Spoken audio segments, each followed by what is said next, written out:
Cambiamo argomento, domani è la giornata mondiale per la lotta all'AIDS, malattia causata dal virus HIV, la cui trasmissione oggi avviene prevalentemente per via sessuale. In Veneto non ci sono dati in crescita, la provincia più colpita è quella di Verona, rimane l'allarme giovani. Francesca Ferrari.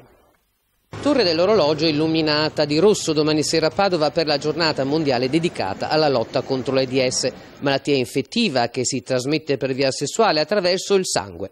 Nel Veneto buone notizie, sono 210 i nuovi infetti nel 2016, dati in calo. La cosa che preoccupa è che ci sono pazienti che arrivano all'AIDS senza aver saputo prima di essere HIV positivi. L'HIV oggi è una malattia cronica che si può curare, fare sì che non diventi AIDS se uno viene seguito dalla terapia. Il problema è quando uno non si fa il test, non sa di essere HIV positiva e arriva a sviluppare l'AIDS. La provincia più colpita è Verona, a Padova invece. I nuovi casi sono 68, un terzo del Veneto.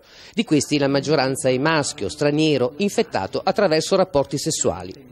A rischio restano i giovani, diagnosi tardive perché non si conosce il rischio della trasmissione. Sono convinti che alcune strategie li proteggano dall'infezione, cosa che non è vera. Di tutti i casi che noi abbiamo, praticamente la maggioranza avviene per via sessuale. Secondo i dati raccolti, molti credono che la pillola anticoncezionale ripari anche dall'AIDS, convinzioni non reali e sbagliate. Sui giovani dobbiamo lavorare, investire perché loro rappresentano il vero bacino per la diffusione dell'infezione.